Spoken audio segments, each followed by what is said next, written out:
I'm not a morning person. Dedicated to being passionate about it. Bodybuilders have become more lazy. People have always thought I lift fake weights in Iran and the United States. You take responsibility for that.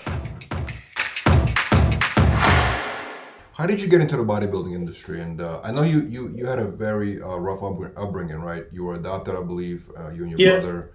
How did you discover bodybuilding, and why did you decide to, get into the industry? Well, it was a natural progression. As a kid, I had muscles as a little kid, and all my older siblings would show me off and be like, "Look what he can do. He's 5 years old," and they'd hang me from a door casing, and I'd do pull-ups or I'd do push-ups, and I would always flexing and imitating the Incredible Hulk, Lou Ferrigno, He-Man. Those were all the characters that made me crazy. I loved them all. And then, gradually I was playing sports. And then, in my brother's early teen years, we were both struggling to kind of fit in and know our place and who we were. We grew up in a really affluent, north of Boston, affluent town.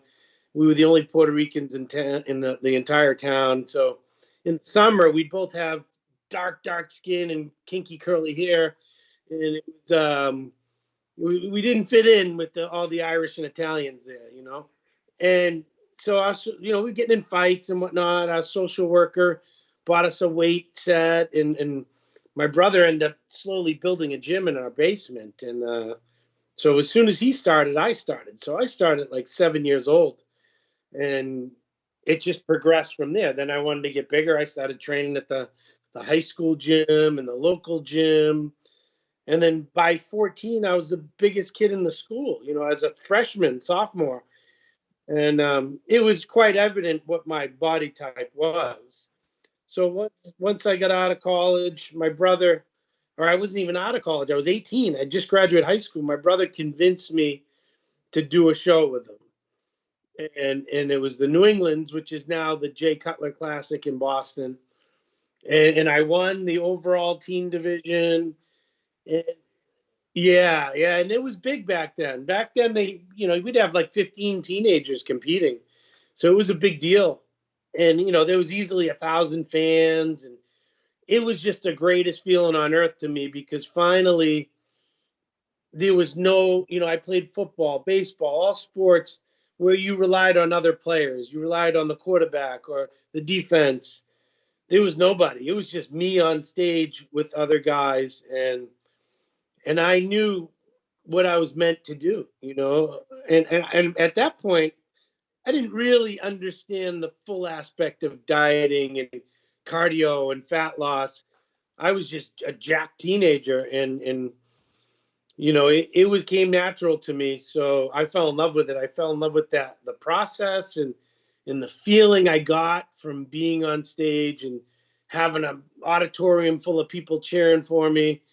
It's addicting, so once I did it I started competing multiple times a year, every year since 1993.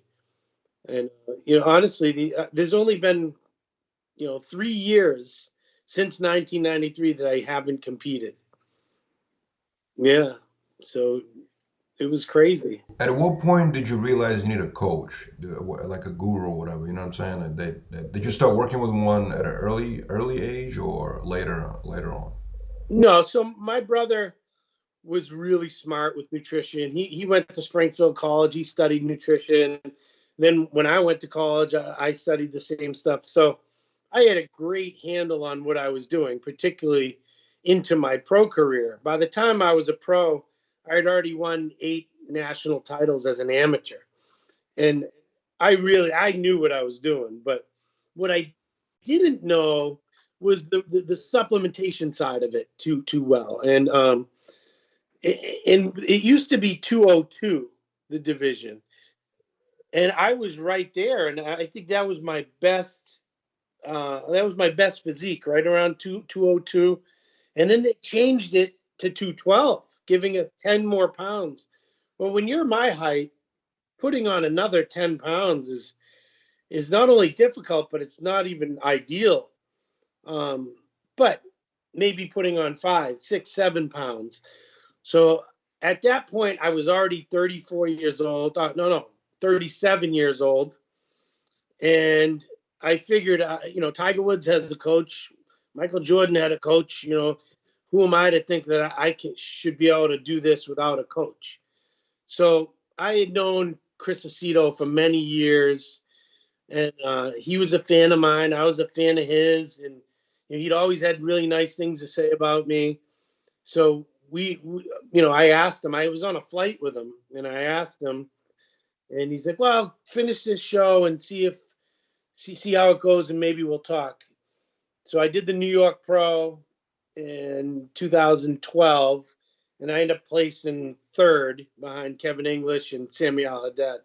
And he called me the next day. He just saw something in my physique that he knew he could tweak. He wanted the challenge. So we started working with each other in, like the spring of 2012, and the rest is history. And he was able to help me put on that extra size in a safe way, and while keeping my physique as intact as possible.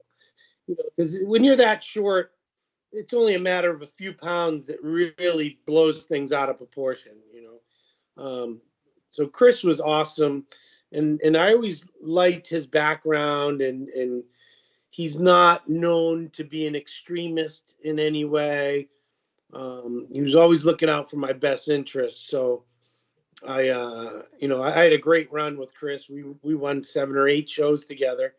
And, but it was just a matter of I needed to step up my game, and I was already in my late 30s by the time I had started working with him. So I knew I had exhausted every effort to try to get better, and I needed to.